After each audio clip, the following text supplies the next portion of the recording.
Speaking of, triggering people, you're quite outspoken against one of the cultural sacred cows, if you will, especially for young people, being a 24-year-old, alcohol and party culture.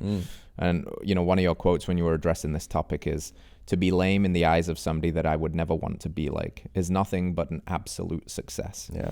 And as a 24-year-old that has never drank a drop of alcohol and chooses to reject party culture a little bit, how do you navigate the potential FOMO that comes with that, but also the just how abnormal that is in a modern culture? Yeah, so I didn't go to college. That's a big part of it. I got the straight A's and all that kind of stuff, but I knew how heavy a certain environment can be. And I knew, coming out of high school, that I'm stubborn enough to where I will never give in to anything, but that's going to cause a real dynamic of loneliness, more so than if I was just by myself. Right now you have the contrast of everyone else being a certain way. So didn't go to college for that reason.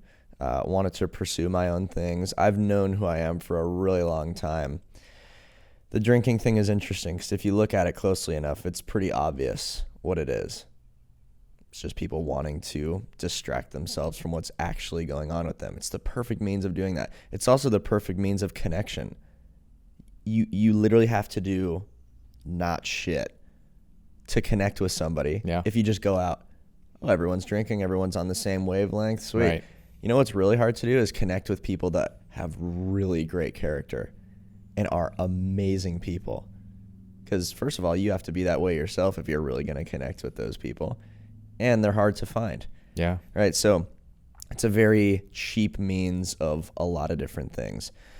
The way that I managed the FOMO aspect, I think people would imagine that for someone like myself that's just analytical, fact-based, very logical, all those kinds of things, that it would just be easy.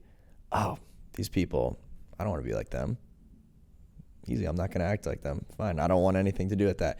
However, years ago when I'm driving Uber, just to make a ton of money well, I won't say a ton, to try to make a ton of money rather, to just save up and do the right thing. I mean, I was going Monday to Sunday every day.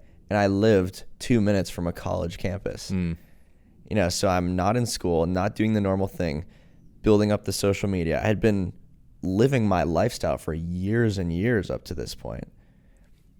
And I'm looking around and I'm just seeing people my age hanging out, having fun.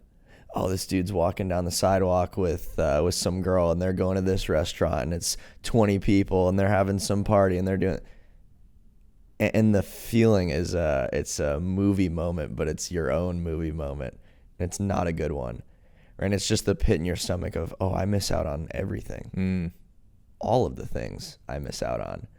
Right. And I just remember these moments where I would think so deeply into it that I would look to the future of right now and say, I'm going to be talking about this one day. Yeah.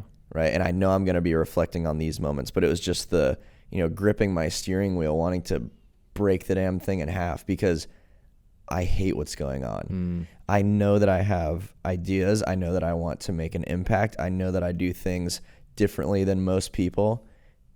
And I know my environment doesn't give a shit. There's nothing to show for it. I'm just driving Uber. Who cares? Right? And that difference is a heavy one. Yeah. And so the only thing that keeps you going is having enough purpose built into that. Having enough of a why behind it.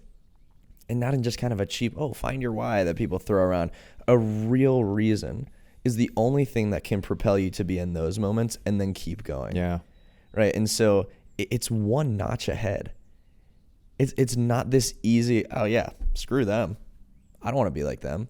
It's, I hate right now. I hate this. But I know what comes of this. This is not a wonder. Every successful person you listen to, and not just money successful, I'm talking about real successful. Any successful person you talk to talks about this moment. What am I going to do right now? Man, again, going back to what I was talking about earlier, it's not these big moments. Oh, my video blew up and got 52 million. It's that day, right? I have my own little vision of the exact moment I'm talking about right now. But it's that moment of grabbing that freaking steering wheel and going, dude, I hate this so much, but I know, right? I know what comes of it. That's the FOMO. Right? Yeah, dude. All right, friends, thanks for tuning in to another episode of Radical Health Radio. We got a fresh new podcast for you every Wednesday. If you enjoyed the show, consider liking, subscribing, reviewing, and rating us on your podcast platform. It helps to spread this message of radical health. We'll see you next week.